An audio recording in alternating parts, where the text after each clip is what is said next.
Hi, my name is Sheila Hill. I'm an intuitive life coach and a spiritual guide. Welcome to my channel.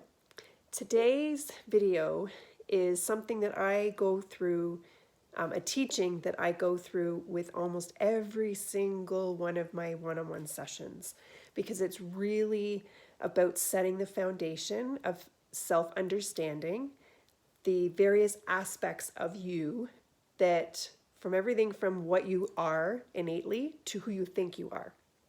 And that is the egoic structure, the ego aspect, the ego that gets the bad rap in spiritual communities. So I want to just do this video to help you understand what the ego actually is and how it came to be and where it fits in on this spiritual evolution journey that we are all on. So first and foremost, I'm sure if you're watching this video, you understand that we are spiritual beings having a human experience for a finite amount of time. We are not human beings that are spiritual sometimes when it suits us. This entire human journey is innately, deeply spiritual. So when we are first born, when our soul drops into the human form, wherever you believe that to be from conception to birth, we bring with us the innate programming and knowing of who we're going to be, what family we've chosen, what role we are going to play, what lessons will present themselves during this lifetime, and our purpose for being here and what offering we are going to bring to the planet for everyone's highest and best good. Our purpose, our learning work, our evolution, it's all within our knowing when we are born.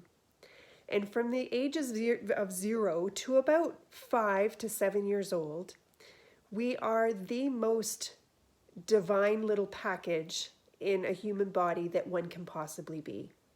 We are as much of our divinity and an expression of that divinity as we can be, from 0 to 5. We are understanding our human body. You know, babies like to suck on their toes because they don't know that they're their feet and that they're supposed to stand on them, learning how to walk, etc., etc.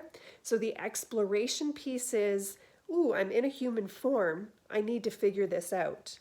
And while doing that, it is done through the lens of the divine self. There's no judgment. There's no ego. There's no measurement, self-deprecation, self-sabotage. Children from 0 to 5 tend to be happy, present, fully in the now moment, and very sort of letting things just flow, being innately tuned into the flow of life. Now, at the ages of between 5 to 7 years old, there is an actual neurological event, scientifically proven, that occurs in the developmental part of the child, where they begin to be more aware, less aware of self, and more aware of their outer reality. Who do I need to be, and how do I need to present myself with mom in order to feel safe, loved, and validated? Who do I need to be, and how do I need to present with dad in order to feel safe, loved, and validated? And it expands. Who do I need to be in at school, in my peer group?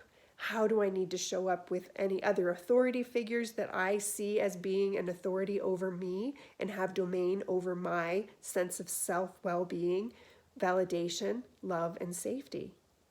And in that, the programming that happens during that time from 5 to 7 years old, where this hyper awareness is about the outer reality and how to find safety, love, and validation at all and any cost, becomes the interwebbing of programming that creates the egoic structure.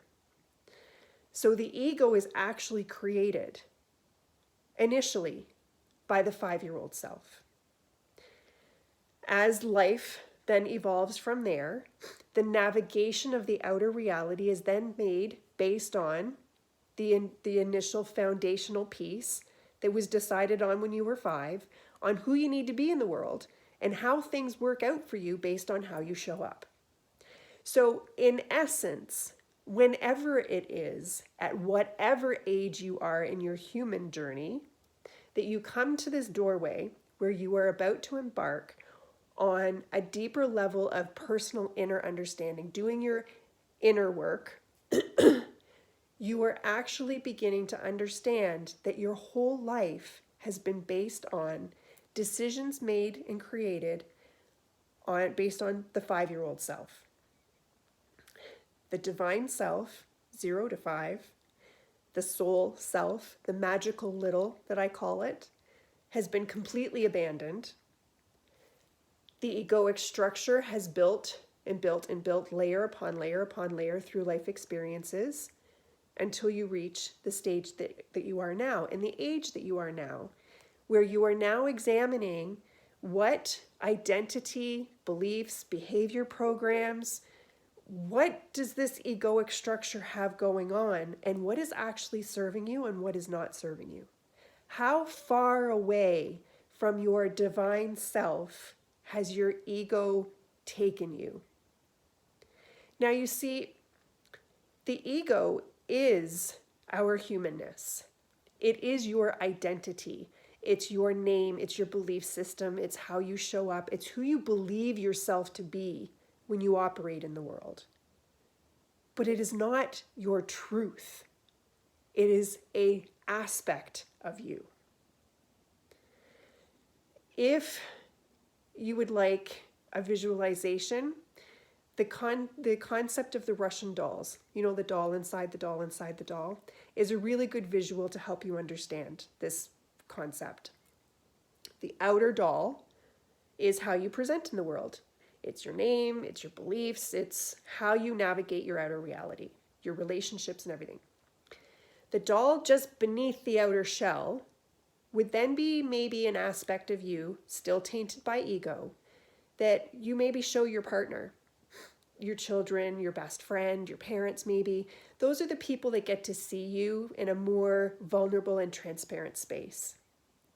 And then there are all the other aspects of you, leading down to that little tiny doll in the beginning that's at the center of all of this, that is your soul self, that magical little from 0 to 5 years old. The one that holds the key and the knowing of who you were supposed to always become, why you are here, and how to fulfill your life's mission. So the ego isn't an enemy. It isn't something that is ever going to die, because it is a requirement of our humanness, our human structure, our human form, the way that we navigate our reality. There is no ego death per se.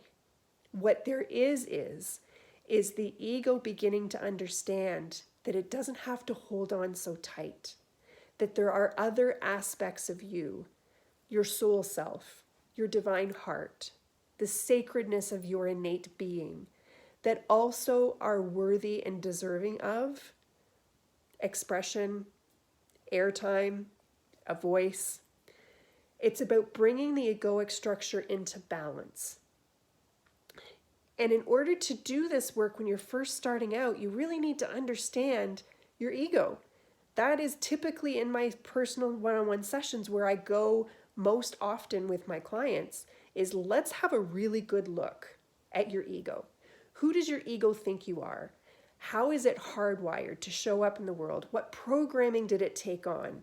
And I have tests and things that I do with people that help us get to that information and those results quite quickly, to really help you understand that when you self-observe from that space of the divine self, you go, oh, I know why my ego does that. Because when I was 5 and when I was 10 and when I was 17 and when I was 25, these things happened to me that reaffirmed to me that this is the way I was supposed to show up in the world in order to feel safe, loved, and validated. The ego structure has always been working. It's always been a protection mechanism to help us navigate the reality that we live in. But it wasn't always meant to drive the bus. It's meant to be a co-creator, a co-conspirator, a driver and passenger with the divine self, because that is who you really came here to be in human form. So the egoic structure is going to tell you sometimes that doing this inner work is not safe. It's going to remind you of times in your past where being vulnerable didn't give you the payoff that you thought you were going to get.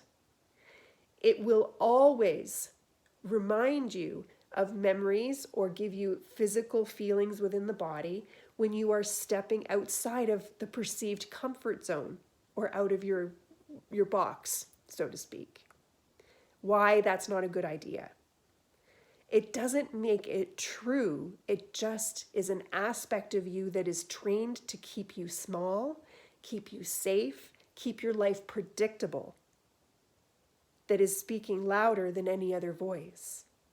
And when you come to really understand your own egoic aspect and make friends with it and bring it into balance, is when you begin to hear those subtle words, the subtle voice, the intuitive nudges, the language of your innate self start to come forward. And what we want to do is nurture that so that it can get louder and louder and louder. So that in essence, you are becoming more of your divine self and less of your egoic structure, which is a game changer for a number of reasons that I won't get into in this video. But understand it's why you're here. So the ego is not an enemy. You just need to really, really understand your ego and understand that when you operate or have conversations or engagements with other people who are not doing this work, you start to understand that the ego is in fact a child. It is a child that is always trying to navigate its perception of reality in a way that will make it feel most safe, loved, and validated.